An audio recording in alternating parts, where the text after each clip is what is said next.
Hello everyone and welcome to this new episode where we will see together the incredible story of Marthe Robin. Marthe Robin was born in a small drug village, and it was at the age of only 16 that she fell into a coma.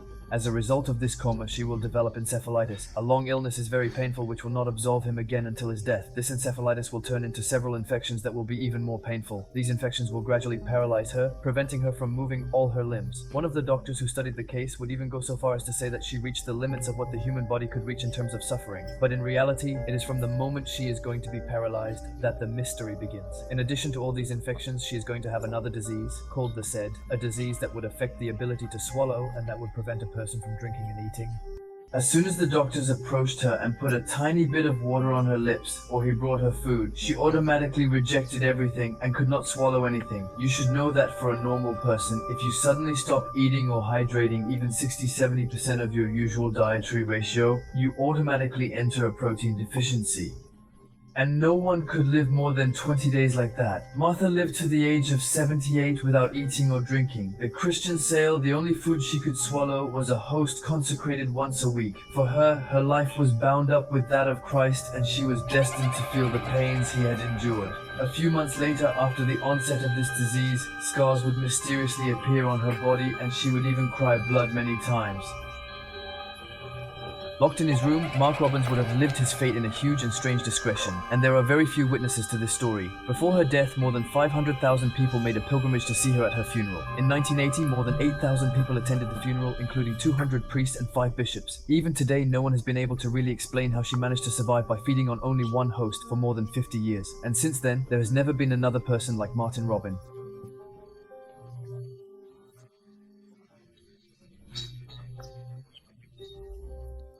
Francesco Parjone was born in 1897 into a small family of Italian peasants. From an early age, an event will change his life. It is from the age of 5 years. He begins and recounts having visions of Christ. Then as he grows up, he will also report seeing apparitions or even hearing voices. For Francesco, who is very religious, his visions would have nothing abnormal. They will even push him to become a priest in a convent. Only 23 years old, he will decide to become Padre Pio, and at that time, his visions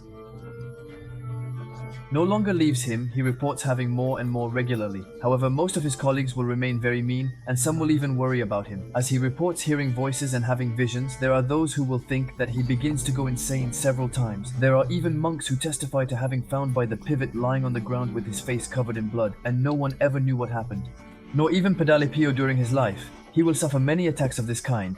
He will live incomprehensible sufferings. They will be inflicted on him without anyone knowing where it comes from. One morning in July 1918, Padre Pio was even found with his hands and feet completely perforated and would present exactly the same marks as Christ on the cross. This phenomenon will mark many people and will make a lot of talk in the media. There are many people who will get close to Padre Pio during his life, and they will try to determine if it is a hoax or a real mysterious fact. The Vatican will even go so far as to send 4 doctors to check the wounds of Padre Pio. They managed to look sincere, and that they didn't look fake. Plus, they will report that there was regularly blood flowing from his hands and wounds, and they just couldn't heal in those places. On the other hand, despite their investigation, they will not be able to give rational explanations or even explain what is happening. However, the mystery does not stop there. There are many other people who will conduct studies on him, and some of these studies report that his body could rise up to 48 degrees. This is totally abnormal and impossible for a normal human being. Most report that he had never seen this before. There are many testimonies around Padre around and certain, and some claiming that he had gifts to cure diseases, and it was enough gifts. It's you, and always has witnesses, and it's to different, and it's to these in its places of that and that.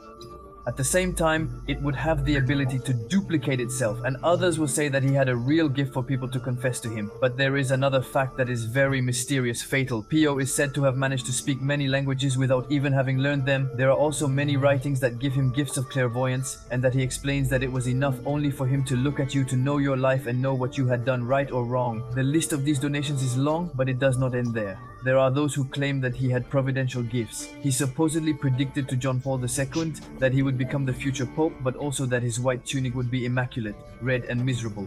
During his life, he will have no rest and will arouse an incomparable fervor.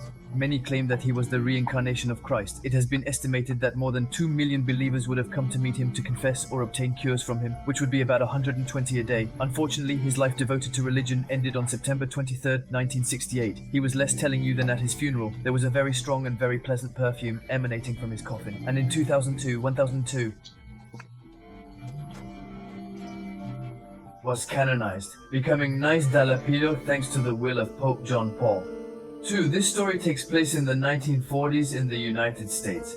Edgar Cayce was an American who intrigued the world because he was said to have managed to give many very precise diagnoses in his sleep. Even though he had never practiced medicine, Edgar Cayce would have been born into a small modest family, and it would have been from a very young age that strange phenomena would have appeared around him.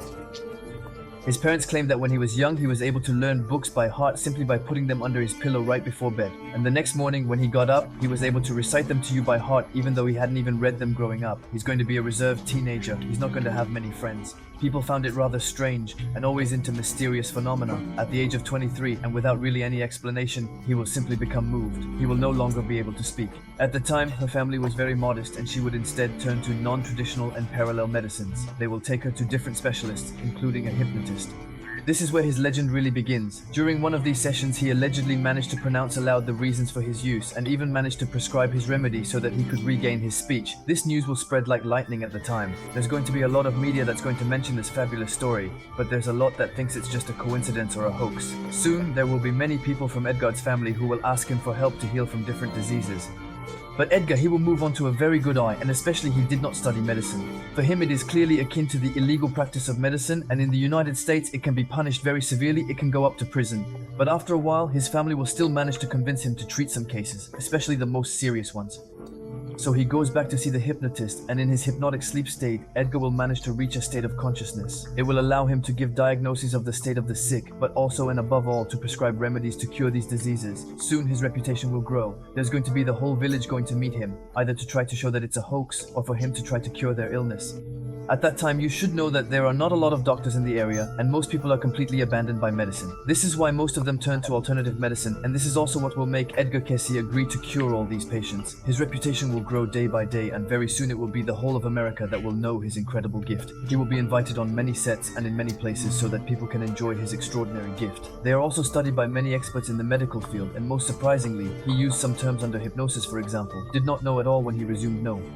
Yet the entirety of the statements he makes when the cell poses are consistent and the diagnoses they make are very accurate. This man who knows nothing about medicine will upset the most skeptical, because with his incredible methods, he will succeed in obtaining almost infallible results. During his career, he cured more than 12,000 patients, and according to legend, there was only one case he failed to cure, and in fact it wasn't even really his fault. This is handled by a child whose parents did not have time to find the medication where the medication would not have been properly provided to that child. Anyway, it will have intrigued for many years those who studied it, and no one could explain whether it was a natural gift or extraordinary psychic faculties. Today his case has gotten a lot of ink flowing, but it will surely be a long time before we have an answer to explain this kind of donation. That's the end of this episode. I hope you enjoyed it.